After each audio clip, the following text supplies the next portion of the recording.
Ku'amuu san diddaaf si jibbaa argisiisa si jalaa dhugata.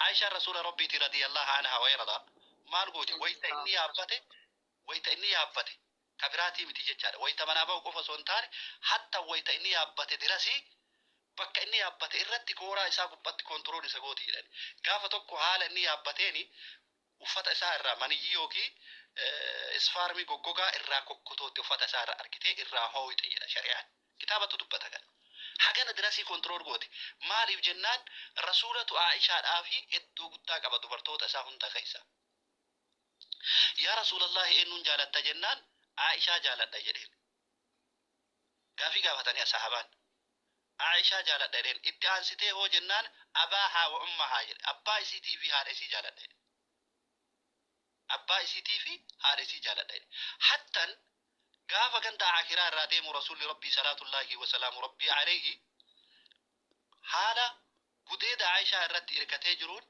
رسول ربي سكرة الموت ترفته عائشة رسول ربي الروان النفدو نما فول إسار رالالي بيكو عبد الله قادم رسول ربي رسول أفوتا أتي رسول ربي تو أخي سجرا يروسن إسا سواك تولالي نيا رسول ربي أكا إني سواك قباجرو أركتيتي سواك فولي جت عائشة الكان كيانا على شيء أفار رسول ربي كيسا حتى نقافا كانت دار الدنيا الراديم اللي جت رسول هنشوفتي يا رسول ربي أفار كيسا سينتي جت لكن هنشوفتي رسول ربي أفان إسا خيسا سينتي جت لميسا عائشة دبرتوتا سا خيسا دبرتين بكرمان رسول فلان عائشة فايشة دبرتين أولا هجا آخرات هجا جندا دار دنيا تنرى ديموتي رسول ربي حو عائشة ترتي دبرتوتا هي مقافة من إسي جران جولا رسول إسي وجي لونج تايمي لعبي دبر سولا بجتشان كرا كيسا دبرتوني تينالي دبرمان كيسان هجا مجا جالا لديرا أبا منا كيساني بسنيك أبو وفرت وبرت إيقادا خبجا قدو أجت قبدني تنالي أسمان كيسا سني دبدا dubartiin takka gaafa abbaa manaa isaatitti dubrummaan dhufte hirrifattii fi hinnaatii fi iddoo qabdii fi innillee yeroo hundaa keessa isaa maaltu jira beeyta laballabamaa fi hinquuqamaa fi isii tanallee naa qabadha barakallaa ufiikum taraa nagarii hin darbu jecha shari'aa keessa illee hin jirti kana keessa kanaaf isin jaa hagana dabarse rasuulli Aishaa wajjin jechaadha dubartii jaalatu waliin jechaadha dubartii takkaaf yoo nu dishneerii jaalalaa isaanii banne yoo nu iddoo bal'aa isaanii kennine isaanis iddoo bal'aa nu kennan waan nu yaadnu fuula keenya irraa nu beekan dubartiin ni beekumsa uumamaa kan rabbiin isaanii kenne qaban beekumsa uumamaa yoo khayrii illee dalagutti ka'an akka isaanii namni waa yoo guddinallee barbaadan namni akka isaanii si guddisuu numan jirre yoo xiqqeessuullee barbaadan inna khayda kunna adiim jedhe rabbiin mikriin isaan sittidhaan yookiin makaraan isaan sittidhaan hedduu guddaadha. Shayxaanni nutti hinaa fedhanii bar mala dubartiin dhooftu shayxaanni itti hinaa fedhan dandeettii isaan qaban.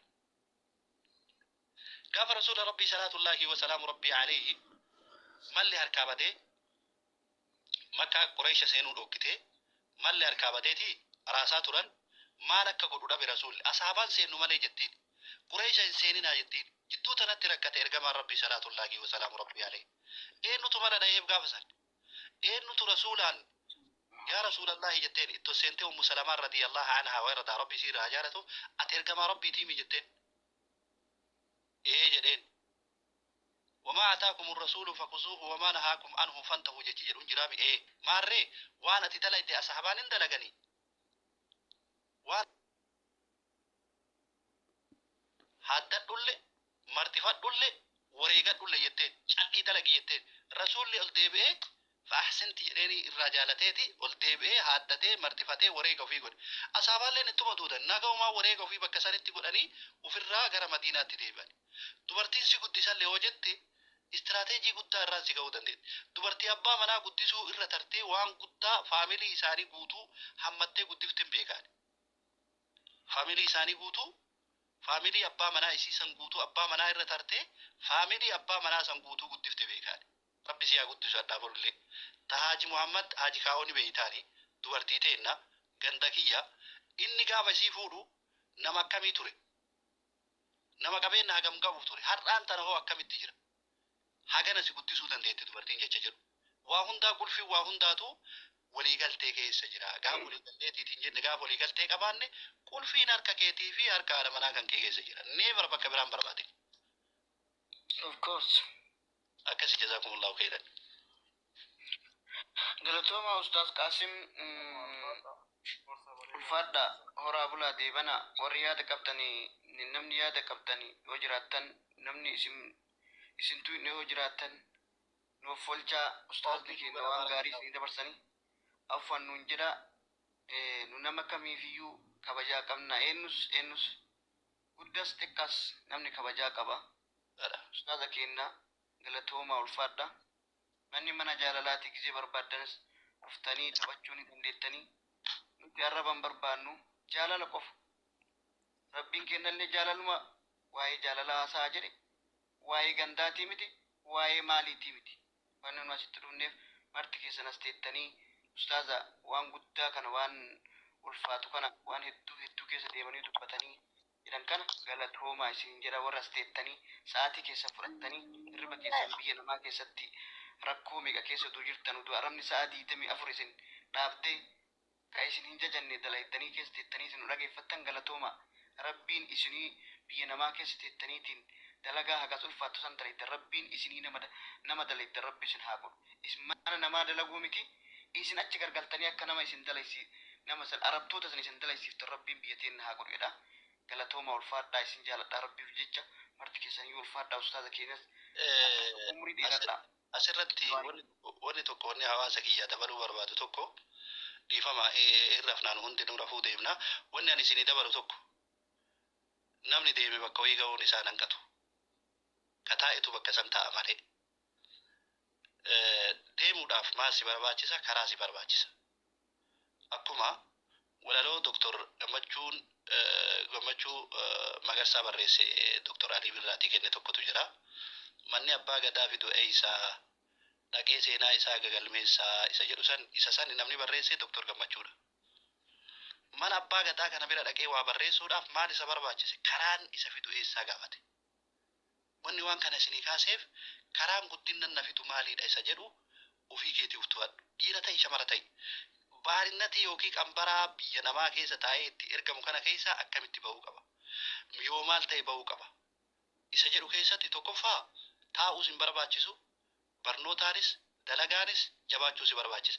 Dalattee tuma facaasoo osoo hin taane qabachuu si barbaachisa. Kunuunsuu si barbaachisa. Kuufachuu si barbaachisa. Ol kaayaan waa fuudhanii. Ijoolleen teennata biyya arabaa jirtan keessattuu yeroo baay'ee hunniti hadha daladdaniin yookiin dalagaan hadha dalaydan kun yeroo biraatiif jiraachuu dhabuu danda'a. Carraa yeroo fuuldura keessaniif isin mudatu maal ta'uu qaba?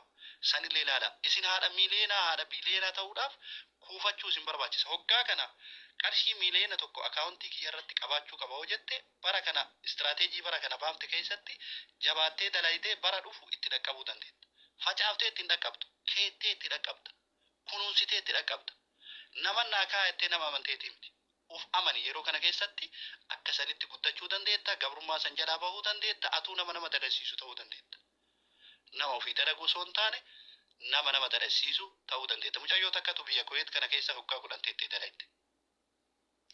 Hoggaa 10 teette kana keessatti ofii dhaqaa waan dalaguu barbaaddu kana dhaqaa waan dalaguu barbaaddu ofii dalagaa deebiti. Nama namantu namatti hin kennitu waan ofii. Asii galtee gurbaa tokko baajaajii bittee fi itti heerumuudhaaf walii galanii galte. Fakkeenya isinii kaasa. Wallahi rabbi kakadhe gaafa heerumtu poolisaan heerumte. Namoonni biraa jalaa fudhatanii harkaa buusanii gurbaa itti heerumuu barbaaddu kanatti poolisaan heerumte. Hin barbaadamta yoo harkaa qabaatte. Hin barbaaddu. Si barbaadani ati widdiidha gaafa harkaa qabaatte. Dhiiras ta'e shamaras ta'e. Namni gaafa jabaate manjadda wajadda. Kanaafuu jabaadhaa isiniin jechuu barbaadeeti. Naga keessanaa bulaa. Rabbi isin bira naa haa jiraatu.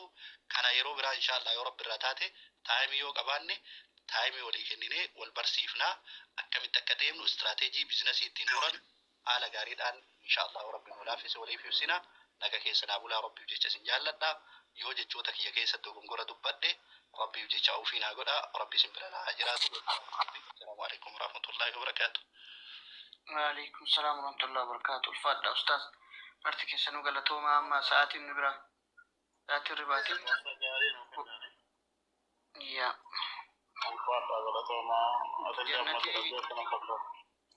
عندي بناتك ساعة إيرا يا مرتي كيسانو يوم غلطو ما دي ما ترفع والفاتحة ورقلو لان كم نفولو ديرسا وكيسي قرواتها تتولى جنتين سنين دي مرة ada sama anak tuh ne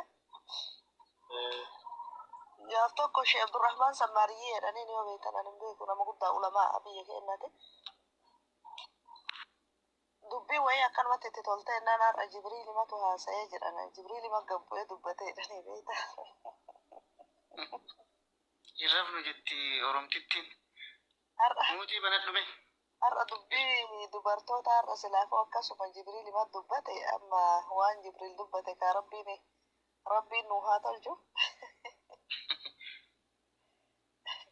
akkasii halkan gaarii isin haa ta'u ulfaadhaa ustaaza isinillee hedduu ulfaadhaa Inkorpora di bawah.